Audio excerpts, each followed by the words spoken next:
Olá, vamos começar mais uma live de Veja São Paulo, né? A gente começa agora em mais uns minutinhos.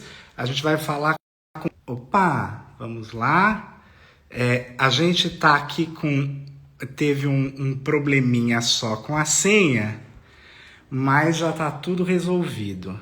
Estou esperando só o Rafa Gil entrar e a gente começa a nossa live. Vamos lá, já está tudo pronto. Deixa eu ver o Rafa Gil se ele já entrou. Então, a gente está começando mais uma live de Veja São Paulo. A gente está falando aqui de São Paulo, eu vou falar com Jacarta, né? Eu sou Arnaldo Lorenzato, editor sênior da Vejinha. Muito boa noite para vocês. Assim que o Rafa Gil, que eu perceber que ele entrou, a gente começa a conversar. Ele foi o convidado do meu podcast, do podcast número 62, que encerrou uma longa temporada aí de 62 programas. E eu falei com ele, né? Ele estava... deixa eu ver onde está o Rafa Gil, que eu não achei ainda. Vamos ver, vamos ver.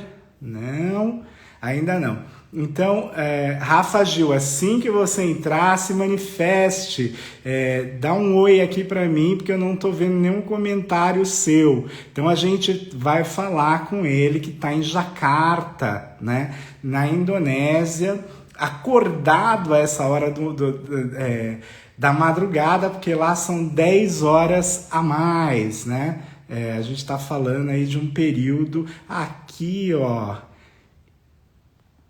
Já tá a falar com o Rafa Gil, que delícia, que delícia. Rafa Gil, a gente está aguardando só a sua conexão. É ele aí, Bom minha dia! gente. O homem está do outro lado do Aqui, mundo. Vamos ter muito assunto do outro lado do mundo. Primeira coisa, deixa eu dar uma boa noite de novo, porque hoje a gente teve um problema mecânico aqui, atrasou um pouquinho, mas a gente segue. Eu queria saber, Rafa, a primeira coisa nesse meu boa noite, você vai contar para as pessoas, né? Que horas são aí agora? Era são 5 da manhã. Eu Acordei fiz o cara pular cedo da cama, bem. minha gente. Olha isso.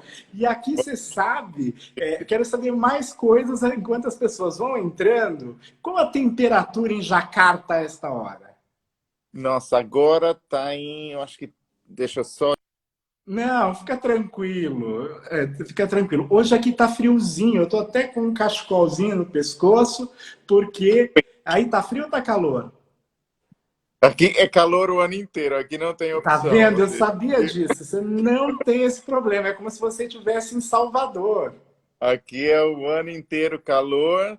Tem a temporada de chuva que eles chamam de inverno, mas que não tem nada de inverno. E é a única diferença. Tá certo. Então, Rafa, vamos falar de mil coisas. Eu queria começar falando do que te projetou mundialmente, né? Que foi a participação no The Final Table. O The Final Table, que foi um grande reality, uma grande competição culinária, que não tinha um prêmio final, né? Era o prazer de competir. Eu queria que você contasse para as pessoas, né? Como que você foi convidado para participar? Porque é muito peculiar isso, né?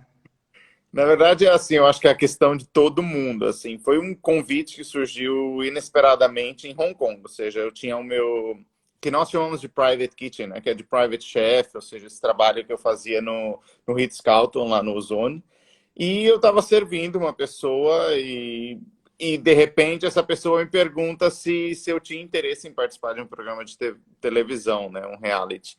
E eu peguei e falei, olha, nunca me inscrevi, ou seja, nunca participei de nenhum programa, nunca tive nenhum interesse de me inscrever. Ela falou, não, é bacana e tal. Daí ela pediu meu Instagram e começou a falar, não, tem um bom engagement, eu acho que a sua comida e tal, acho que pode ser legal. Eu falei, mas como que é esse programa? Você já existe? Ela falou assim, é tipo um Hell's Kitchen. Eu falei, não, obrigado, não era a minha intenção. E aí ela falou, não, deixa eu só me dar seu cartão, eu vou passar para o pessoal da produção, eles podem te explicar melhor e tal. E aí começou assim a história. Ela é, na verdade, ela já participou, na verdade, como crítica gastronômica também de um programa do Hell's Kitchen com o Gordon e tal. E ela é uma crítica gastronômica americana e ela estava, ou seja, na Ásia de férias e acabou rolando. E o processo depois foram quase 2 meses, que foi uma loucura, mas e aí no final eu entrei. Que legal, né? E aí, essa experiência durou quanto tempo? Como foram as gravações? Enfim. Eu acho que essa é a pior parte, para falar a verdade, porque as gravações foram feitas em Los Angeles, ou seja, a última seletiva foi em Los Angeles. Nós estávamos fazendo toda a seletiva de longe, eu estava morando em Hong Kong na época, para onde eu estou voltando agora. E aí fizemos toda a parte online, fizemos a parte de entrevista com produção, entrevista com casting, entrevista com 1000 entrevistas e documentos e tal. E aí um dia eu acordo e tá um bilhete para Los Angeles no meu e-mail. Falou, olha, você vai para a seletiva final em Los Angeles. E aí deu aquele frio na barriga, obviamente. E aí isso foi em 2017, final de 2017. E acabei voando para Los Angeles sem saber muito o que ia acontecer. Daí nós já assinamos o contrato, que começava a partir daquele momento o contrato com eles. E foram 40 dias. Os 10 Nossa, intenso. 40 dias é tempo. gravando todos os dias, praticamente. Para você ter uma ideia, dos episódios 1 ao 6, cada episódio nós demorávamos praticamente 3 dias para gravar.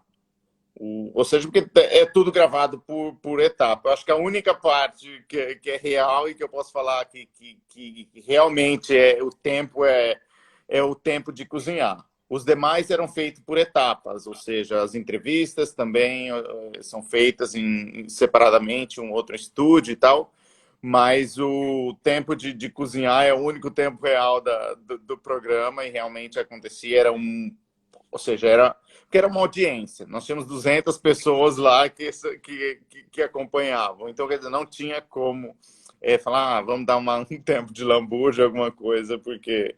Mas foi muito intenso. Foram 40 dias. Nós chegamos lá, éramos o dobro de cozinheiros, ou seja, nós chegamos, era uns quase 45 cozinheiros lá para as últimas vagas. Nossa, bastante competitivo, né? Sabe o que eu vou te pedir, querido? Você ficar um pouquinho mais para a sua esquerda, porque aí... Para a sua esquerda. Sim. Porque os comentários saem de cima do seu rosto. Ok. Mais para a esquerda. Sim. Aí, perfeito. Aí saiu os comentários do seu rosto. Bom, eu fico imaginando, porque, além de tudo, era gente do mundo inteiro que você não sabia de onde estava vindo, né? Sim, na verdade é assim, desde o princípio, eles até convidaram outros chefes de Hong Kong, por exemplo, o Shane, um dos participantes também era de Hong Kong. Foi engraçado que nós voamos todos no mesmo avião para lá, mas nós não sabíamos do outro. E aí, vocês não sabiam e não comentavam. Então, era aí, aquela coisa, encontra na aeronave, mas não sabe do que se trata. eram 5 chefes de Hong Kong, ou seja, nós éramos 5 voando de Hong Kong, eu conhecia 3 deles. E aí, quando eu cheguei no aeroporto, você já está, ou seja, imaginando o que vai acontecer e tal. Então, quando eu cheguei no aeroporto, eu vi eles ou seja, 3 eu conhecia, daí nós começamos a conversar, eu vim para a seleção final e tal. Falei, olha, a coisa está ficando mais quente agora, ou seja, tá diferente e tal. E aí começou assim, mas foi meio tenso. A seletiva foi muito complicada, porque éramos muito claro, você chega lá, você começa a ver pessoas com estrela Michelin, pessoas que estão no 50 Best, e chefes que tinham a minha idade de experiência em cozinha, como é o caso do Mark e outros 2 que estavam lá. Mas é muito gratificante estar ali, porque também é uma forma de aprendizado, ou seja, trabalhar com todos esses chefes, dividir a cozinha com todos esses chefes é muito bacana. Então, eu fico imaginando, é uma experiência enriquecedora, né? E agora, deixa eu só te falar uma coisa. Tem uma pessoa que mandou uma mensagem inbox que é, acho que Fred ou Felipe Kinderman, que é de Florianópolis. Ele pergunta quando você vai para lá.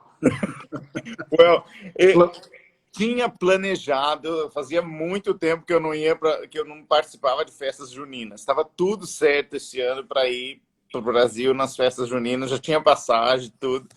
E acabou que, com essa loucura da pandemia, eu tive que cancelar a viagem e agora vamos ver, não tem previsão ainda para ir para o Brasil. Muito bem. E aí, Rafa, como foi caminhando aos poucos e chegar na semifinal, né? Porque não é pouco, foram derrotadas muitas duplas, muita gente foi caindo, né? Na verdade, eu acho que esse tipo de programa, assim, nunca tive interesse de participar em programas de TV, especialmente em reality shows, né? Porque eu acho que essa questão da pressão, você cozinhar numa cozinha que não é a sua, com equipamentos que você nunca trabalhou, eu acho que é muito complicado. Então, eu acho que foi um pouco da questão de tranquilidade, assim, de ir lá, mostrar o que eu tenho para fazer e tal. E é engraçado que não tem como você planejar muito nessa situação. Você está lá, eles te dão um prato para fazer, não tem... Eu acho que o que eu tentei fazer foi isso, ou seja, na hora de cozinhar mesmo, é tentar focar ali e tal, e colocar aquilo que eu sei, fazer aquilo que eu sei dentro do prato e mostrar um pouco que era o que a gente sempre falava nas entrevistas, um pouco do tempero latino, seja brasileiro, mexicano. Obviamente, o Esdras era muito mais fácil.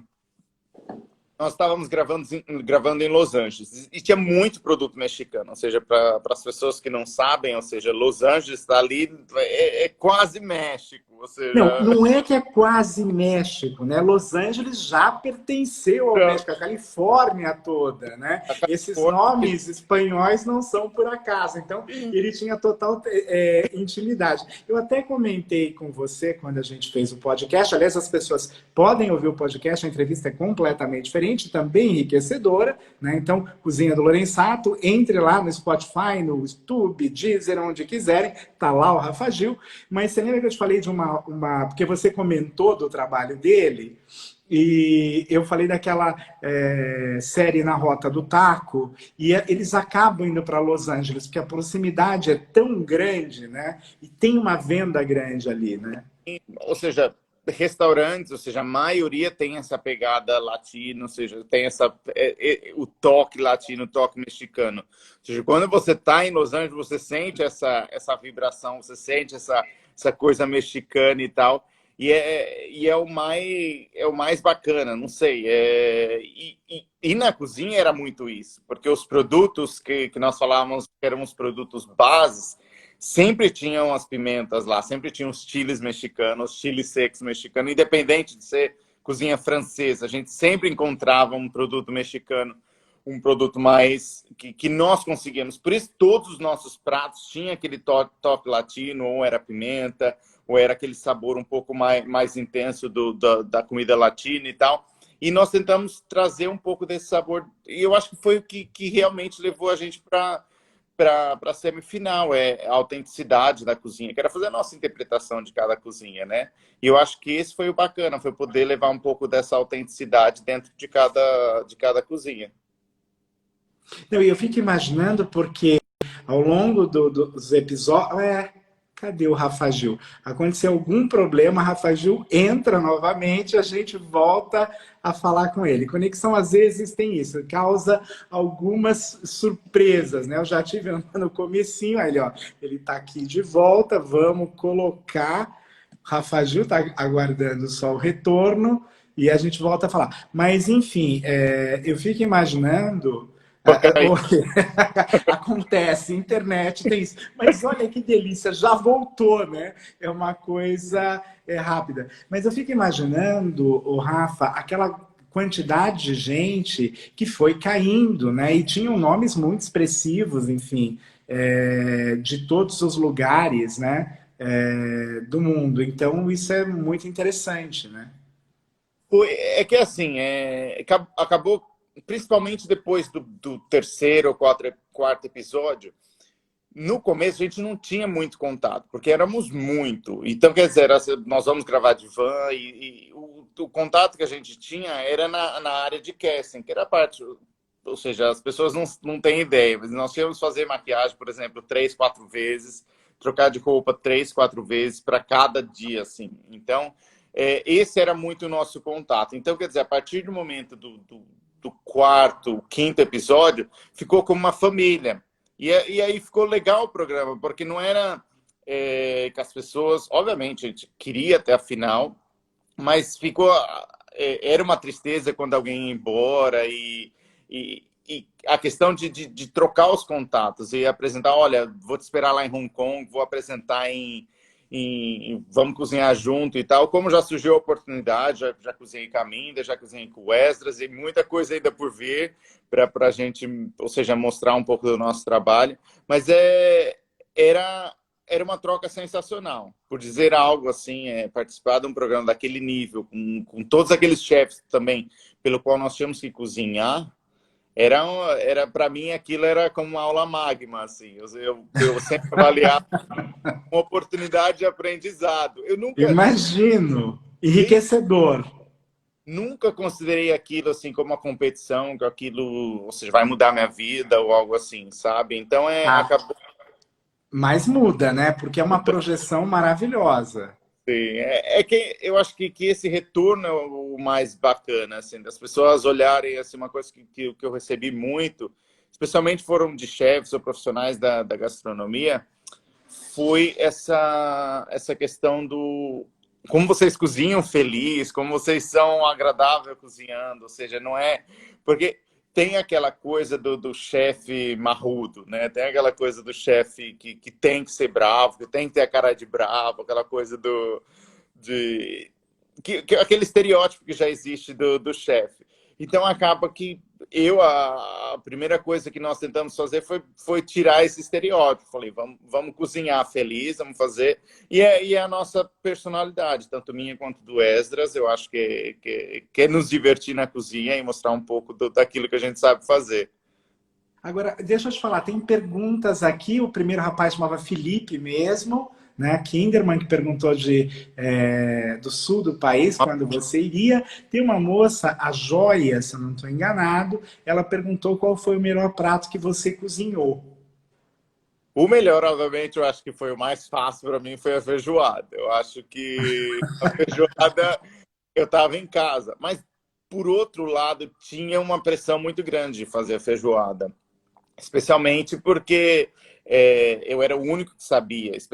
Quando nós estávamos no backstage, né, falando da feijoada, e eu tentei ajudar eles, eu mostrei para eles a questão dos ingredientes e tal. E uma coisa que era muito que eles não tinham conhecimento nenhum era da carne seca. Ou seja, eles não sabiam como usava, eles não sabiam o que era, e lá na hora do mercado, o que é a carne seca, o que é a carne seca e tal. Mas eu acho que o que mais e eu fiquei muito feliz por fazer uma receita do meu pai, uma receita que eu aprendi em casa. Eu acho que essa era a minha responsabilidade, era estar cozinhando uma receita do meu pai num programa daquele nível. Então, para mim, foi o melhor, assim, que eu me senti mais confortável. Então, a Angélica Carrano fala um negócio aqui muito interessante, que ela diz que não imagina você gritando na cozinha. Você ainda acredita ou você compartilha? Como você é como chefe? Você é mais opressor? Você é bravo? Você é severo? Você é tranquilo? Como que você é? Olha, eu acho na cozinha você tem que ter. Eu sempre falo, na cozinha você tem que ter o botão de desligar. É muito importante. Ou seja, o horário do serviço é um horário mais tenso, especialmente, ou seja, quando eu estava trabalhando na Espanha, o chefe tinha uma estrela Michelin, que era o chefe com quem eu trabalhava, que era o Carlos Abellan. E então, quer dizer, tinha uma pressão muito grande. Quando o chefe não estava na cozinha, eu era sous-chefe. Quando o chefe não estava na cozinha, eu tinha que assumir essa responsabilidade. Então, tinha um estresse pequeno durante o serviço, acontecia um pequeno, ou seja, você tem que colocar, ou seja, eu sou a voz de direção agora.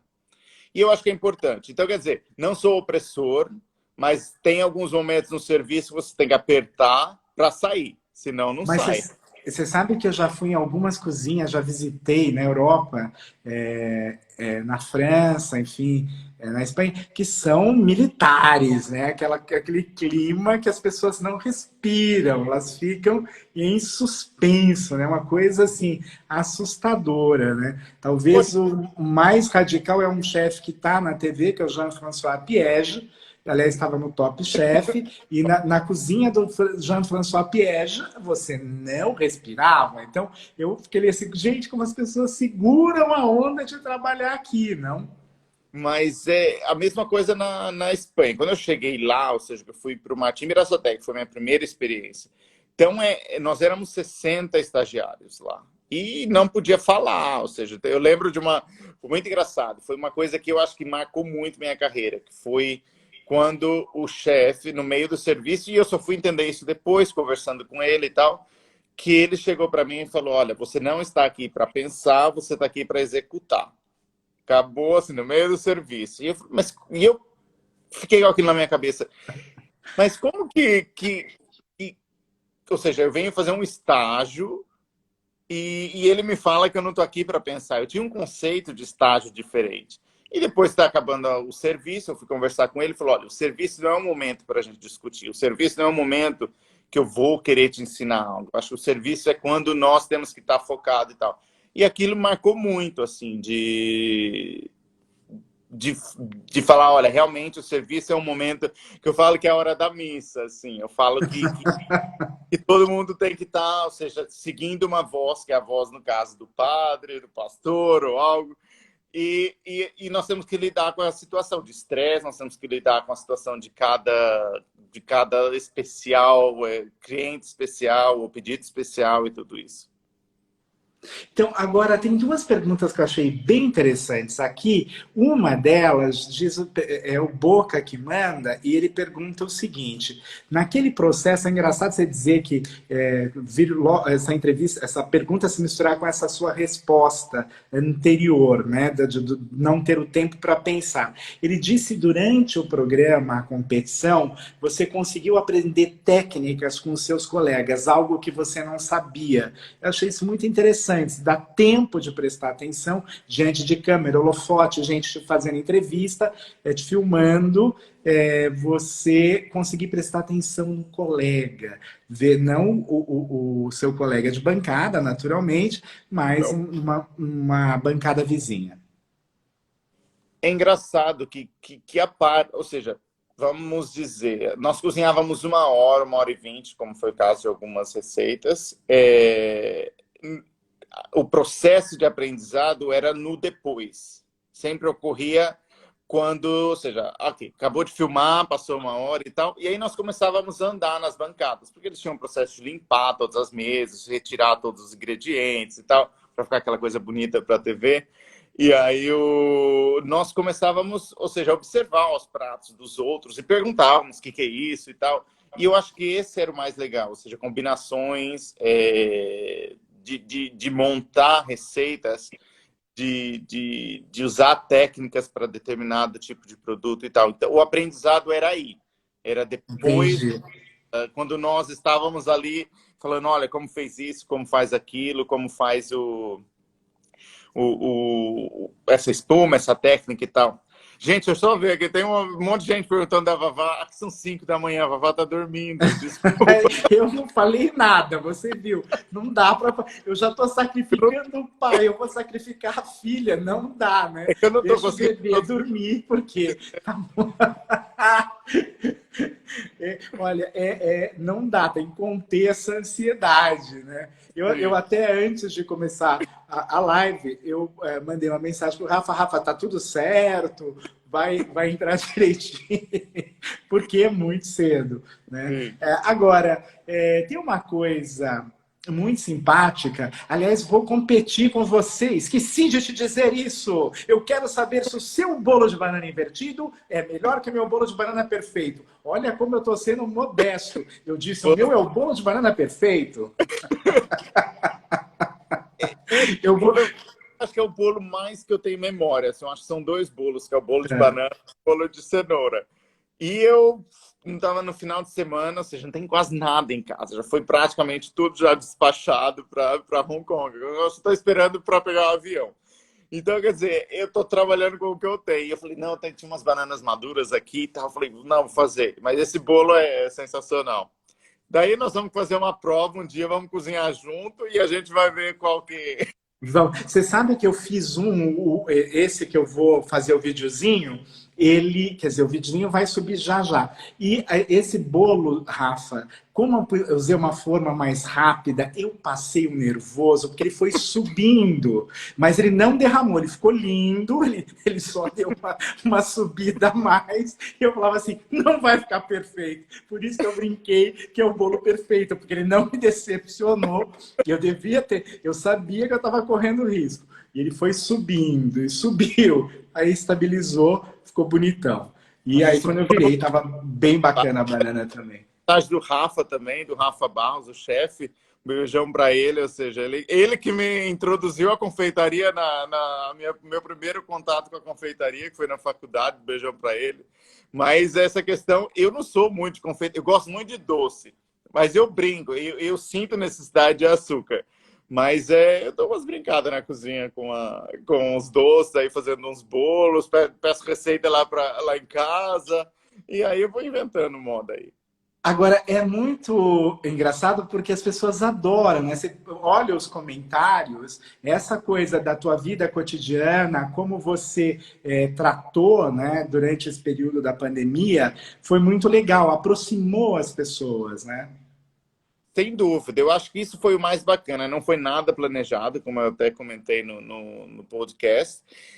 O mais bacana de tudo isso foi apresentar para as pessoas uma vida normal. Que eu acho que às vezes as pessoas nos colocam num pedestal, ou seja, o chefe só come foie gras, o chefe só come wagyu, o chefe só come. E, e às vezes eu Mas acho que tem o aguiú nas suas receitas, não vem com história. não, tem também. Mas eu acho que o bacana é isso, é de mostrar a realidade para as pessoas. Ou seja, a minha vida não é comer, ou seja, aqueles pratos chiques, que na verdade é o que eu falo para todo mundo. Eu gosto de comer o meu prato, o arroz e feijão, eu gosto de fazer aquele prato de comida cheião, misturar tudo e tal. E eu acho que essa é a realidade de qualquer chefe. Essa é a realidade que nós estamos fora da cozinha, especialmente, vou te falar uma coisa que eu vivi muito na Espanha. Os chefes que trabalham com Michelin, a última coisa que eles querem comer é esse tipo de comida no dia livre. Ou seja, tive a oportunidade de trabalhar muito, por exemplo, que nós comentamos com o Ferran Adrià, né? O Ferran Adrià era muito amigo do Carlos Abellan em Barcelona, que era no restaurante que eu estava trabalhando. No cassino, não é? Não, agora ele está com La Barra. Eu estava trabalhando no Bravo 24. Ele tem o Tapas 24, que é um restaurante de tapas incrível também lá em Barcelona. Então o Ferran, todo Ah, final de não, o do semana. cassino é de Madrid, desculpa, eu que falei bobagem. E aí o Ferran ia todos os finais de semana praticamente, que era um restaurante de brasa, um restaurante normal, mas era um restaurante de produto, ou seja, nós fazíamos o produto tal qual, sem muita, assim, 9 horas, sem muito... Era o produto, porque era um produto muito fresco. Então, esse era o escape, eu acho que, dos chefes. É você comer comida de verdade, comida substancial, quando você não está trabalhando. Porque, claro, aqueles pratos são todos muito bonitos, cheios de técnica e tal. Mas tem aquele momento que você quer bater um prato de feijão, sabe? O arroz do feijão, misturar, ou até mesmo a paella, lá, um arroz caldoso e tal. Mas essa é a minha vida normal. Eu apresentei exatamente para as pessoas. Olho vídeos de culinária, como você falou da outra vez, o bolo vulcão, o bolo de paçoca e tal.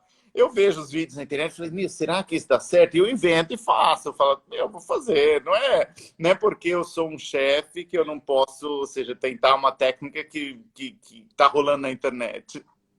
Agora, é interessante você dizer que você tem uma coisa muito, muito carinhosa com a escola, né? Você acabou de citar o Rafa, que a gente entrevistou na Vejinha, na época que tinha o nosso programa de vídeo, Bons de Garfo, que era uma delícia, deixou muita saudade.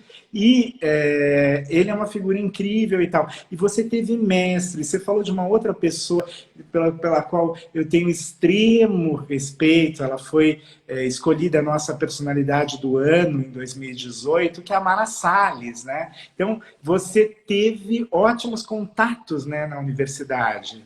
Foi um período de aprendizado bom, né? Eu acredito muito, ou seja, a minha faculdade, quando eu entrei, ou seja, eu me formei primeiro em administração, a maioria das pessoas que me seguem já sabe.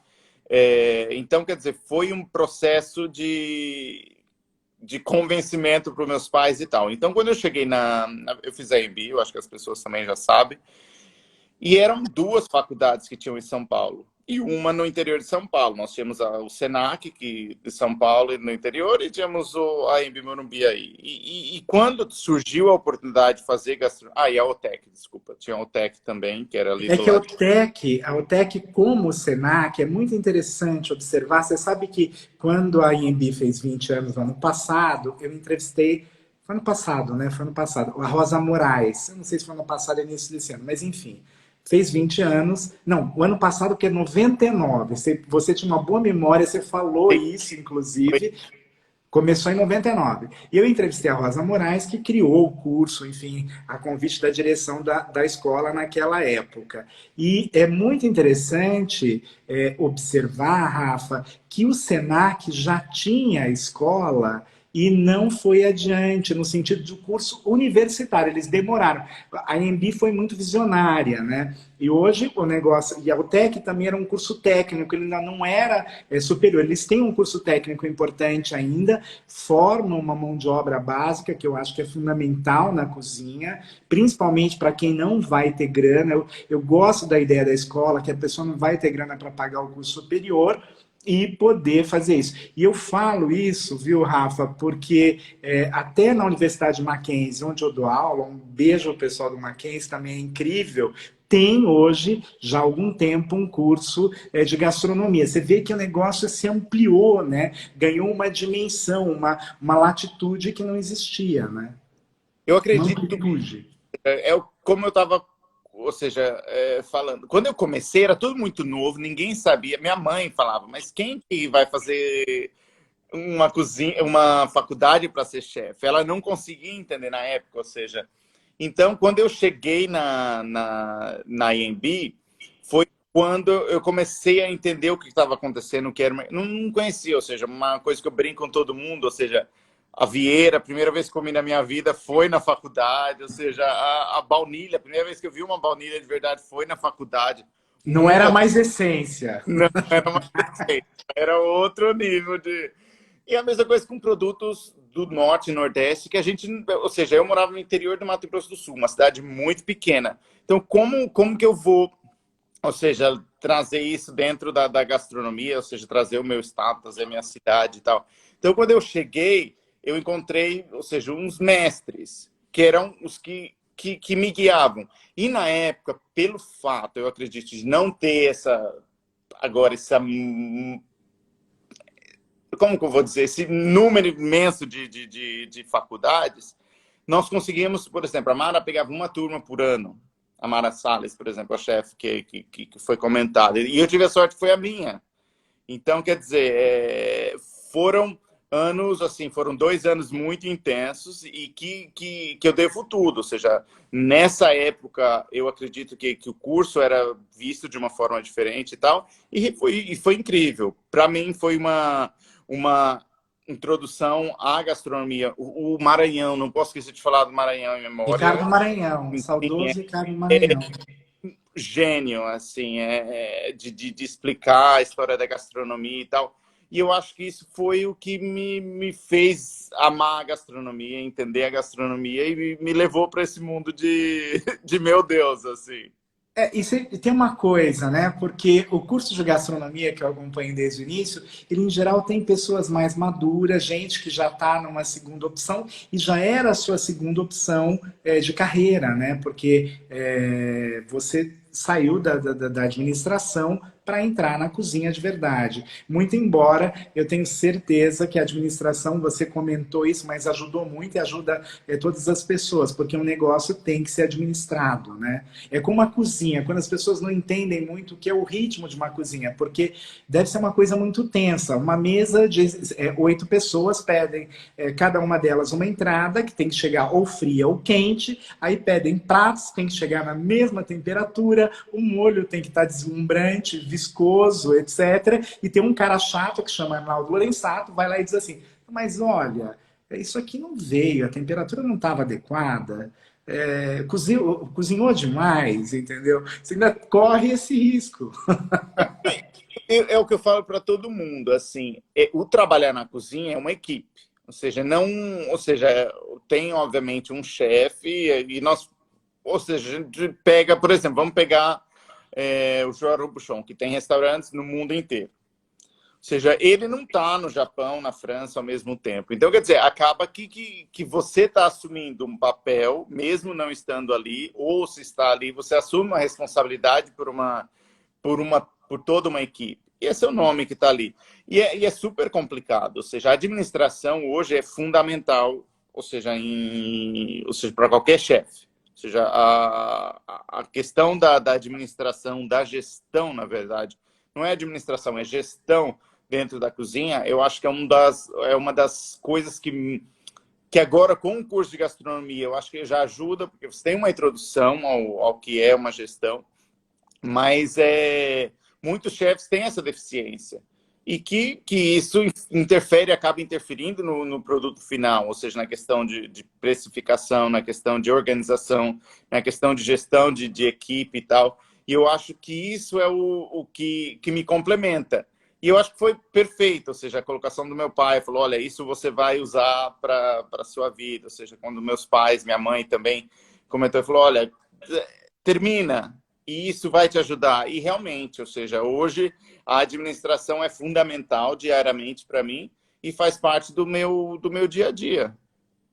Imagino. Agora, Rafa, uma curiosidade, né? Uma coisa que eu não perguntei, claro, tem várias coisas que eu não perguntei no podcast, mas você fala chinês, algumas dessas línguas asiáticas?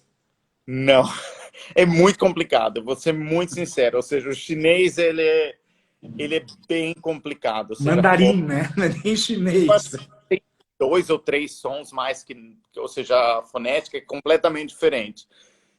Na Indonésia, é engraçado, eles têm muito. Você consegue entender do que eles estão falando. Por exemplo, eles têm palavras imigraci e imigração. Tudo que geralmente termina com si, imigraci, policy, é como se fosse são no final. Então, aqui eu ainda consigo entender. Ou seja, em algumas reuniões e tal, eu ainda consigo pegar qual que é o contexto que está sendo discutido. No chinês não dá. No chinês E a parte é que eles falam muito rápido, ou seja, a forma que eles falam. O chinês. É muito.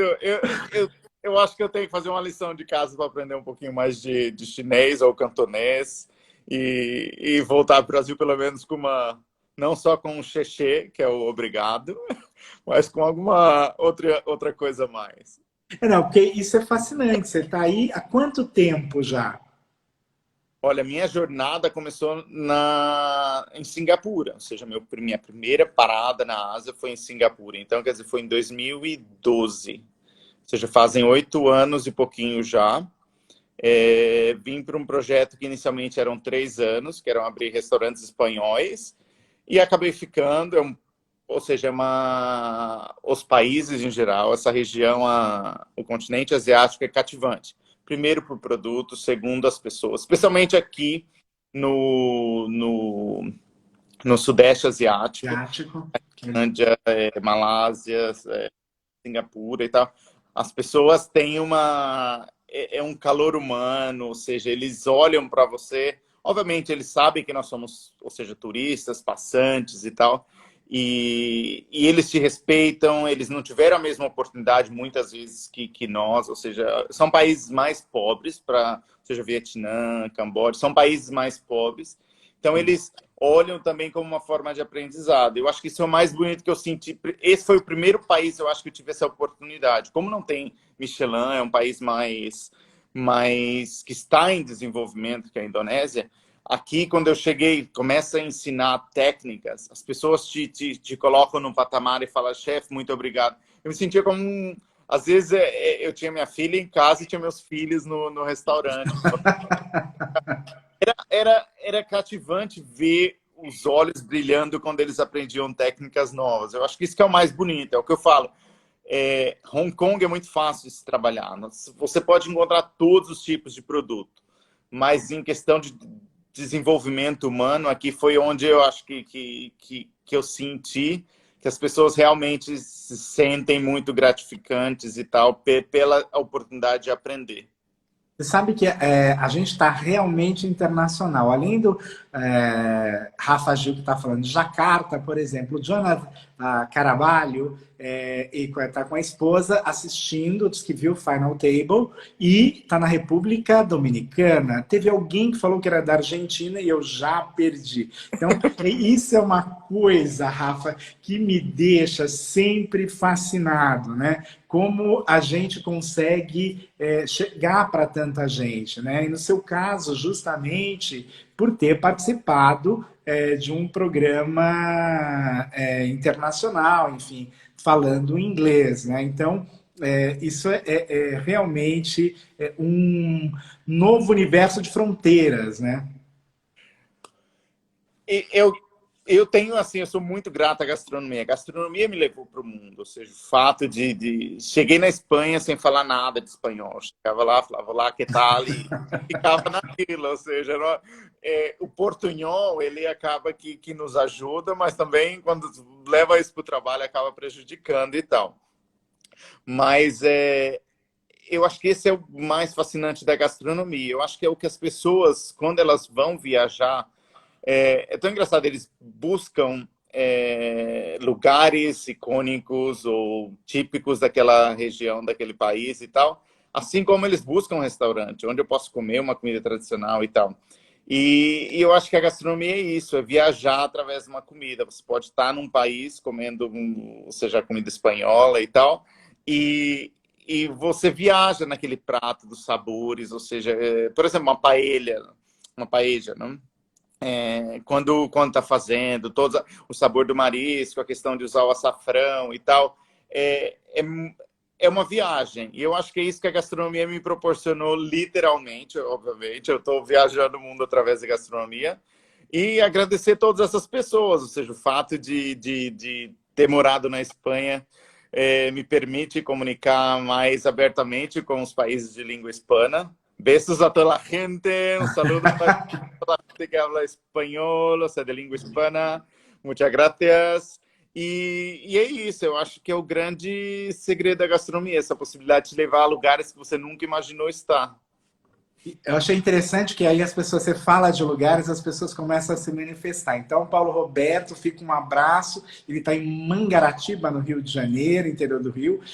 O Boca diz que está em Montreal, no Canadá. Enfim, é claro que metade da sua família já falou de Bataguaçu. Eu não vou falar deles, porque ele não ia falar, já estão todos aqui, fãs de carteirinha. Mandem muitos corações, porque o Rafa Gil merece todos esses corações mesmo, né? Agora, tem a Lu também que está aqui, ó, ela acabou de entrar, ela é daqui de Jacarta, ela falou, vou acordar cedo e vou assistir a sua live, ela é brasileira, já está aqui há 8 anos, Araraquara, olha, São Paulo, não posso falar todo mundo, beijo. Não, você vai ver que isso aqui vira um negócio, né? Porque as pessoas vão... Olha, Mogi Guaçu, Pindamonhangaba, e aí vai... as pessoas vão se espalhando. Isso eu acho realmente muito legal. Agora, Rafa, hoje, você sabe que eu não te convidei. Na verdade, o que eu queria ter feito mesmo, mas eu não fiz isso pelas condições, eu sei que você está de partida e também pelo horário. Mas o legal mesmo... era você ter cozinhado alguma coisa, mesmo que fosse muito simples. Claro que não ia ser você com bolo de banana invertido aí me fazendo passar vergonha. Não, não deixaria isso. Não, a Rosa Morena que está aqui, olha, Flávio de Fortaleza, Porto Alegre, Florianópolis, eu fico chocado. Mas enfim, você devia estar cozinhando, porque as pessoas iam adorar, né? É impressionante uma coisa. Você repetiu aqui que a cozinha te levou para os lugares, né? E eu quero só falar uma coisa. Quem perder a live, ela vai ficar salva aqui no @VejaSP. Por favor, assistam. Quem chegou agora, não tem problema, a live fica salva. Mas você falou um negócio que eu achei fascinante, que você falou, a cozinha me levou para o mundo. Na realidade, eu fico impressionado como a cozinha é um idioma. Sim, sem dúvida. Você sabe que eu nunca tinha pensado nisso, esse idioma cozinha que une as pessoas? Quando eu cheguei na Espanha, é muito engraçado, porque os cursos de gastronomia, eles acabam que te dão terminologias. E essas terminologias são a nível mundial, tipos de corte e tal. E isso te ajuda muito. Então, quando eu cheguei na Espanha, nós éramos, como disse, nós éramos mais de 60 estagiários. E era pessoas do México, pessoas dos Estados Unidos, pessoas, não, ou seja, só do Brasil, mas de todo, ou seja, o continente sul-americano e tal. E era aquela coisa, ou seja, de talvez vamos apresentar um pouco da nossa cultura e tal. E é como você falou, ou seja, de conhecer outras culturas, outras linguagens. Eu aprendi o espanhol, nunca fiz um curso de espanhol na minha vida, ou seja, aprendi espanhol falando com todas essas pessoas. Mas você não sabe o que a loucura que é estar numa cozinha com argentinos, mexicanos, gente do Equador, equatorianos e tal, e que o espanhol é diferente. Ou seja, eles falam como, ou seja, vamos pensar no norte e nordeste no norte do Brasil, no sul do Brasil e São Paulo, que é aquela mistura. Então a cozinha, eu acho que é meio que São Paulo, assim, aquela mistura, aquela loucura, gente de todos os lugares e tal. E é sensacional, ou seja, cozinhar, eu acho que é você vivenciar culturas sem mesmo sair do seu país, conhecer sabores sem mesmo sair do conforto da sua casa e aprender outras línguas, ou seja, assistindo vídeos. Eu sou muito de olhar na internet o que está acontecendo e tal.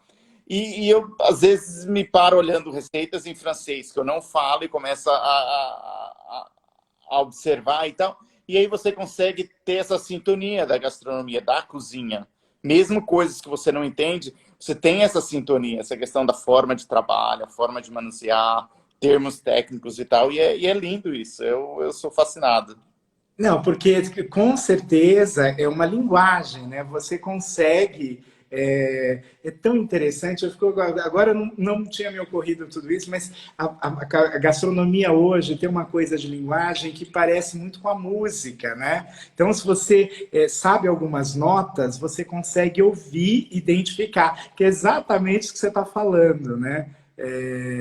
Olha, eu consigo entender, basta eu olhar, né? Ter uma linguagem, uma decodificação clara. O Gary Lopes Oh, manda um Viva México. Órale! Regina aí de Presidente Prudente, minha prima. Eric, estou falando que tem família. Tá aqui. O Eric, nós trabalhamos quando eu estava, ou seja, estava na administração ainda. E ele era apaixonado por gastronomia. Ele foi ao contrário. Eu acho que ele saiu da gastronomia e foi para a administração. E eu saí da administração e fui para a gastronomia. Um abração para ele. Você vê, esses caminhos inversos também são fabulosos, né? Então, e ele tá fazendo umas cervejas em casa. Você conhece agora de cerveja artesanal, que tá pegando muito. Ele tá fazendo a cerveja dele, tá fazendo bastante coisa e tal. Mas ele é um craque na cozinha, mesmo fazendo coisas assim seguindo a carreira dele. Mas ele manda muito. Ele faz muita receita também. Mas a galera toda aqui, ó, tem muita gente mandando mensagem. Tchau, Italy!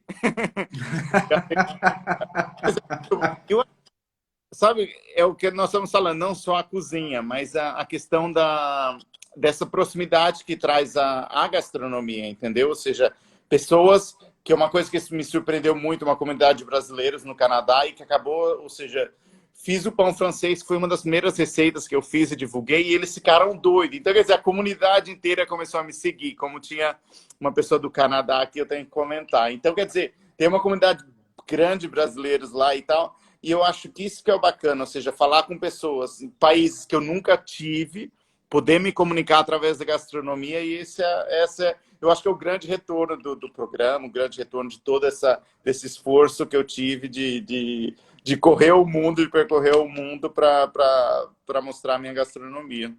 Agora, Rafa, a gente está chegando perto do final, a gente vai ter mais aí uns minutinhos. Vamos aproveitar bem. Eu queria que não que a gente não esteja aproveitando, pelo contrário, eu estou adorando. Mas eu queria saber o seguinte: você falou, eu sempre peço para todos os convidados, isso é muito importante. Para encerrar o podcast, eu peço uma receita e você ensinou o sambal, que eu não quero que você repita aqui. Por favor, quem quiser saber como faz, faça o favor de ouvir o podcast. Mas eu queria entender qual que é a sua relação com os produtos que você encontra aí na Ásia, né? E o que mais te surpreendeu? O que eles comem que te chama a atenção? O que você incorporou nesse processo? A gastronomia, eu acho que a coisa mais linda da gastronomia é você descobrir sabores. Ou seja, sabores que saem da sua zona de conforto e te levam para uma zona desconhecida. Ou seja, aquela coisa de ter o sabor do... eu tive muito isso com o jambu. Quando eu provei o jambu a primeira vez no Brasil, e aí aquela coisa do sabor, a dormência e tal, que te traz coisas. Quando eu cheguei na Ásia, a primeira coisa, sempre quando eu vou em algum país asiático, eu quero ir num mercado. Sempre, ou seja, independente, a minha esposa fica brava, porque às vezes alguns mercados aqui são bem complicados. Eu quero ir num mercado tradicional mesmo, assim, mercadão de rua e tal. E é isso, eu peço muito para provar. Eu sou muito, ou seja, deixa eu provar isso, deixa eu provar aquilo e tal. E você vai descobrindo uma infinidade de sabores, e quando você prova, você fala, eu posso combinar isso com peixe, eu posso combinar isso com carne, eu posso fazer isso de uma outra forma, de uma outra textura e tal. E é o mais legal, ou seja, de descobrir sabores até então desconhecidos, e que aquilo te leva a alguma loucura, algum prato, alguma técnica e tal. E eu acho que isso é o mais legal, assim. E a Ásia, posso falar assim, com muita lealdade, que eu descobri sabores incríveis através de sabores frescos. Ou seja, a questão, por exemplo, vai para o Japão, é muito sabor fresco, eles querem usar muito o alimento sem cozinhar, de apresentar coisas. E a Ásia é mais ou menos assim, cada país que você vai é uma cultura diferente, sabores diferentes, e esse é o mais bonito aqui da Ásia. Tô apaixonado pela Ásia. Mas tem alguma coisa que te chamou a atenção? Algum produto, alguma fruta, algo que você não conhecia? Tem muita coisa, ou seja, a questão principalmente vamos supor, aqui na Indonésia, muitas pimentas e muita... É meio que vamos dizer, aqui na Indonésia, vamos levar para Índia, né? Tem muitas especiarias. Eu acho que as pimentas, que no Brasil nós temos muitas, mas aqui são muito diferentes. Ou seja, a questão o galangal, que se usa muito pouco no Brasil. Aqui você usa a flor, você usa o sabor, ou seja, como um todo. Que mais? Eu acho que legumes que no Brasil não existem, eu nem saberia dizer o nome em português, algumas folhas, especialmente, ou seja, no Brasil a gente usa muito pak choi, por exemplo, mas eles têm uma infinidade de folhas verdes aqui, com texturas diferentes e tal. É que é muita coisa. Não sei, é complicado falar de uma coisa, principalmente aqui na Ásia.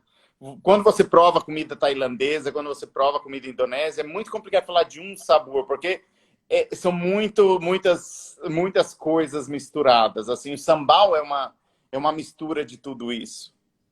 Imagino. Você está me devendo de qualquer forma. Vou cobrar que esse homem vem para o É que você Brasil, faz né? perguntas que eu não ou seja, que para mim é muito complicado falar uma coisa, um chefe e tal, mas desculpa, é assim.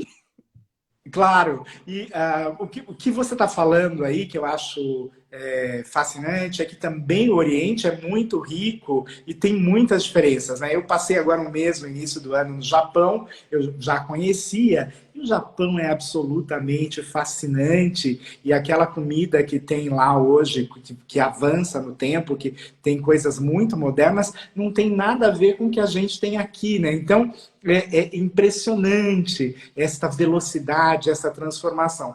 Eu fico, quando você falou do Japão, eu fico impressionado, não conheço a Indonésia, mas eu fico impressionado que a gente agora tem aqui uma pequena produção de yuzu, que é um cítrico que a gente não tem igual, né? E o sabor é muito peculiar. Então, é nesse sentido que eu te perguntei, porque tem muitas peculiaridades. Eu fico imaginando quão fascinante, ainda mais quando você vai para Hong Kong, que é uma cidade rica, né? Sim. Hong Kong eu acho que é uma das cidades mais fascinantes que eu tive a oportunidade de conhecer. Você consegue produtos praticamente de todos os lugares, ou seja, é muito fácil. Então, para o chefe, eu falo que aquilo é como um play, assim. Você vai para lá e você vai brincar com todas essas... Que é o que eu faço ou seja, na minha cozinha. É brincar com sabores, misturar essa coisa ou seja, da cozinha mediterrânea com a cozinha da América Latina e trazer um toque asiático. O yuzu foi uma das coisas uma das frutas que, na verdade, eu conheci na Europa. O marmelo, que na verdade, ou seja, o membrio, queens, não sei como que... Eu acho que é marmelo, não é que chama no Brasil? Marmelo. É uma coisa que eu nunca tive contato na fruta em si, por exemplo. E é uma fruta muito consumida também na Austrália. Ou seja, eu comecei a importar coisas da Austrália. E é engraçado que, por exemplo, a mandioca. Mandioca você encontra muito aqui no Sudeste Asiático. Eles comem muito a mandioca. Mas eles fazem Levada pelos portugueses, diz a muito... lenda. E Daqui para aí. E eles fazem muito doce com a mandioca. Uma coisa que eu nunca tinha comido, por exemplo, eles cozinham como num sirope, depois colocam um leite de coco em cima e tal. São coisas que no meu... Por exemplo, o primeiro choque, quando eu cheguei aqui na Indonésia, foi um bolo que eles fazem com queijo, literalmente. Eles fazem e eu achava que era chocolate branco. Foi minha primeira semana aqui. E sabe como chama aqui? Bolo queijo. Bolo queijo. Bolo e queijo. Só a diferença que eles escrevem K-E-J-U, o queijo. Mas para você ter ideia, é muito parecido. Então eu fui e tal, e não tinha o nome. E aí eu pedi, deixa eu provar esse e tal. E eu comi, eu falei, eu acho que eles se enganaram, colocaram queijo ao invés de chocolate, porque é salgado. Eles têm o queijo, seja salgado. E aquilo para mim foi um choque. Eu falei assim, sabe quando você vem você tem o estereótipo, ou seja, um bolo tem que usar isso, tem que usar aquilo, o bolo tem que ser doce. E aí você chega e você come um bolo que tem queijo ralado em cima, ou seja, coberto por queijo ralado.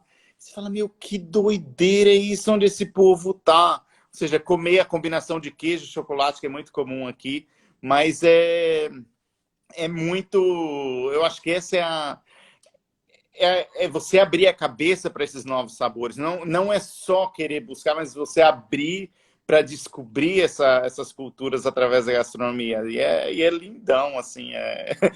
A Ásia, cada dia, cada país que você vai é algo diferente, um sabor diferente, uma cultura diferente, uma forma de comer diferente, comer com a mão, sentar no chão para comer e tal. É muito legal. Rafa, adoraria continuar conversando com você sobre os mercados que são fascinantes aí. Quando eu fui para o Laos, por exemplo, vi coisas impressionantes, aquelas mulheres sentadas nas bancadas, você sabe Sim. tudo que eu estou falando, e aquela simplicidade, a pobreza, a falta de refrigeração, mas absolutamente fascinante. Mas nosso tempo chegou no final, então eu queria reservar esse pedacinho final para dizer que, olha, quem quiser ver essa live vai estar lá no @VejaSP. Vai ser um prazer que as pessoas nos assistam muito. A audiência cresceu enormemente agora no final da nossa conversa. Eu queria que você se despedisse, porque eu acho tão triste quando as pessoas caem essa live, porque deu uma hora, cai, né? Então, eu queria Pois uma é. despedida sua. Gente, Arnaldo, principalmente, ou seja, vejo São Paulo, Arnaldo, muito obrigado por essa oportunidade de chegar, talvez, em pessoas que eu não tive a oportunidade de chegar ainda, mostrar um pouquinho do nosso trabalho, do meu trabalho. Queria agradecer também todas as pessoas que estão aqui, ou seja, de todos esses países, cidades, Bataguaçu que está aqui em peso. Mas é só gratidão por essa oportunidade de dividir um pouco dessa experiência que a gastronomia me proporcionou. E eu fico muito feliz em estar compartilhando essa minha experiência, esses meus aprendizados através do meu canal, ou seja, do meu Instagram, e agradecer por todo o carinho, ou seja, por todas essas mensagens. Desculpa se eu não respondi a todos, se nós não tivemos a oportunidade de responder a todos. E fiquem bem nessa quarentena, que tudo vai dar certo no final. Muito obrigado novamente, obrigado, Arnaldo, obrigado a Veja, e fiquem com Deus, se cuidem aí. Bom, vou aproveitar para me despedir. Eu quero agradecer imensamente também a você. A gente teve ótimas conversas. Olha, de manhã, no sábado, na sexta não, mas no sábado e no domingo o telefone tocou muito. As pessoas ficaram encantadas com o nosso papo. Então, eu é que te agradeço. E quando você estiver de volta instalado, vamos ver se a gente marca uma outra live para falar coisas tão legais. Vamos cozinhar junto. Isso! Tchau, Tchau, Rafa. Muito obrigado. Beijo, fiquem com Deus.